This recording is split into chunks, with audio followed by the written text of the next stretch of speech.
89ஆம் சங்கீதம். கர்த்தரின் கிருபைகளை என்றென்றைக்கும் பாடுவேன். உமது உண்மையை தலைமுறை தலைமுறையாக என் வாயினால் அறிவிப்பேன். கிருபை என்றென்றைக்கும் ஸ்திரப்பட்டிருக்கும்.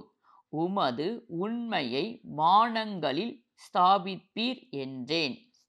என்னால் தெரிந்து கொள்ளப்பட்டவனோடே உடன்படிக்கை பண்ணி என் தாசனாகிய தாவீதை நோக்கி, என்றென்றைக்கும் உன் சன்னதியை நிலைப்படுத்தி தலைமுறை தலைமுறையாக உன் சிங்காசனத்தை ஸ்தாபிப்பேன் என்று ஆணையிட்டேன் என்றீர். கர்த்தாவே, வானங்கள் உம்முடைய அதிசயங்களை துதிக்கும். பரிசுத்தவான்களின் சபையிலே உம்முடைய உண்மையும் விளங்கும். ஆகாய மண்டலத்தில் கர்த்தருக்கு நிகரானவர் யார்? பலவான்களின் புத்திரரில் அவருக்கு ஒப்பானவர் யார்? தேவன் பரிசுத்தவான்களுடைய ஆலோசனை சபையில் மிகவும் பயப்படத்தக்கவர். தம்மை சூழ்ந்திருக்கிற அனைவராலும் அஞ்சப்படத்தக்கவர். சேனைகளின் தேவனாகிய கர்த்தாவே, உம்மை போல் வல்லமையுள்ள கர்த்தர் யார்? உம்முடைய உண்மை உம்மை சூழ்ந்திருக்கிறது. தேவரீர் சமுத்திரத்தின் பெருமையை ஆளுகிறவர். அதின் அலைகள் எழும்பும்போது அவைகளை அடங்க பண்ணுகிறீர்.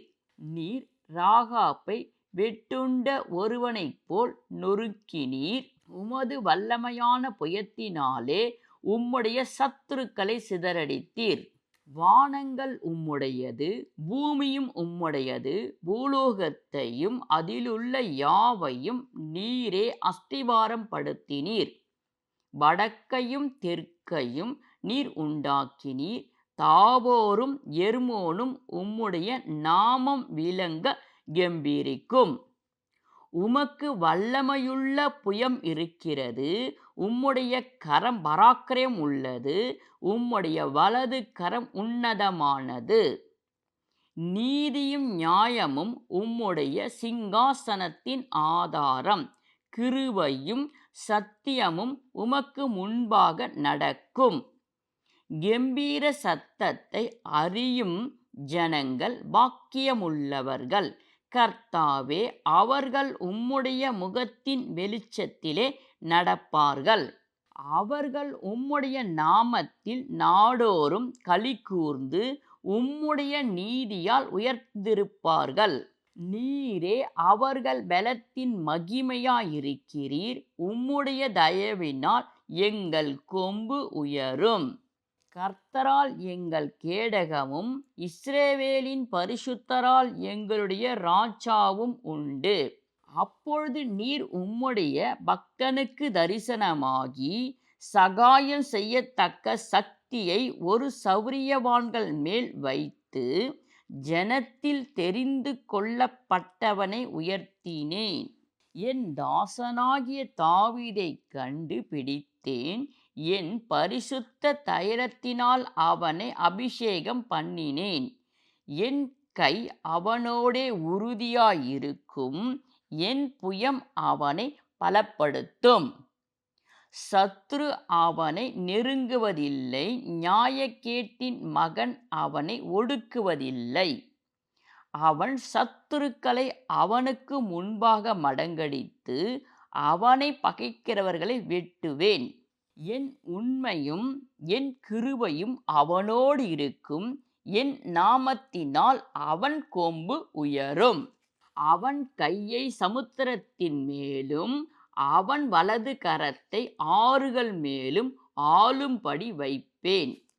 அவன் என்னை நோக்கி, நீர் என் பிதா, என் தேவன், என் இரட்சிப்பின் கன்மலை என்று சொல்லுவான். நான் அவனை எனக்கு முதற்பேரானவனும் பூமியின் ராஜாக்களை பார்க்கிலும் மகா உயர்ந்தவனுமாக்குவேன்.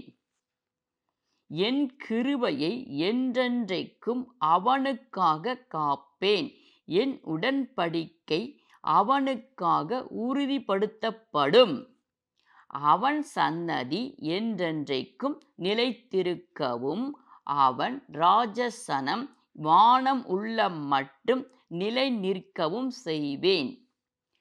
அவன் பிள்ளைகள் என் நியாயங்களின்படி நடவாமல் என் வேதத்தை விட்டு விலகி என் கட்டளைகளை கைக்கொள்ளாமலும் என் நியாயங்களை மீறி நடந்தால் அவர்கள் மீறுதலை மிலாற்றினாலும் அவர்கள் அக்கிரமத்தை வாதையினாலும் தண்டிப்பேன்.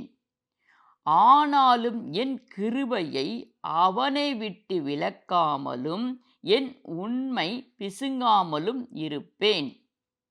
என் உடன்படிக்கையை மீறாமலும் என் உதடுகள் விளம்பினதை மாற்றாமலும் இருப்பேன். ஒரு விசை என் பரிசுத்தத்தின் பேரில் ஆணையிட்டேன், தாவீதுக்கு நான் பொய் சொல்லேன். அவன் சன்னதி என்றென்றைக்கும் இருக்கும்.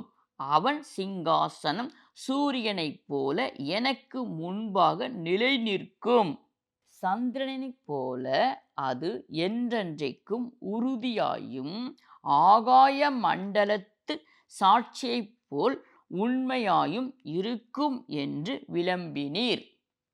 ஆனாலும் நீர் எங்களை வெறுத்து தள்ளிவிட்டீர். நீர் அபிஷேகம் பண்ணுவித்தவன் மேல் உக்கிரமானீர். உமது அடியேனுடன் நீர் பண்ணின உடன்படிக்கையை ஒழித்து விட்டு அவன் கிரீடத்தை தரையிலே தள்ளி அவமானப்படுத்தினீர். அவன் மதில்களை எல்லாம் தகர்த்து போட்டு அவன் அரணான ஸ்தலங்களை பாழாக்கினீர். வழி நடக்கிற யாவரும் அவனை கொள்ளையிடுவார்கள். தன் அயலாருக்கு நிந்தையானான். அவன் சத்துருக்களின் வலது கையை நீர் உயர்த்தி அவன் விரோதிக்கிற யாவரும் சந்தோஷிக்கும்படி செய்தீர். அவன் பட்டயத்தின் கருக்கை மழுக்காக்கி போட்டு அவனை யுத்தத்தில் நிற்காதபடி செய்தீர். அவன் மகிமையை அற்றுப்போக பண்ணி அவன் சிங்காசனத்தை தரையிலே தள்ளினீர். அவன் வாலிப நாட்களை குறுக்கி அவனை வெட்கத்தால் மூடினீர். எதுவரைக்கும் கர்த்தாவே நீர் என்றென்றைக்கும் மறந்திருப்பீரோ? உமது கோபம் அக்கினியைப் போல எரியுமோ? என் ஜீவன் எவ்வளவு நிலையற்றது என்பதை நினைத்தருளும். மனுபுத்திரர் யாவரையும் வீணாக சிருஷ்டிக்க வேண்டியது என்ன? மரணத்தை காணாமல் உயிரோடு இருப்பவன் யார்? தன் ஆத்துமாவை பாதாள வல்லடிக்கு விலக்கி விடுவிக்கிறவன் யார்? ஆண்டவரே, நீர் தாவீதுக்கு உம்முடைய உண்மையை கொண்டு சத்தியம் பண்ணின உமது பூர்வ கிருபைகள் எங்கே? ஆண்டவரே, உம்முடைய சத்துருக்கள் உம்முடைய ஊழியக்காரரையும் நீர் அபிஷேகம் பண்ணினவனின் காலடிகளையும் நிந்திக்கிறபடியினால் கர்த்தாவே, உமது அடியார் சுமக்கும் நிந்தையையும் வலுமையான ஜனங்கள் எல்லாராலும் நான் என் மடியில் சுமக்கும் என் நிந்தையையும் நினைத்தருளும். கர்த்தருக்கு என்றென்றைக்கும் ஸ்தோத்திரம் உண்டாவதாக. ஆமேன், ஆமேன்.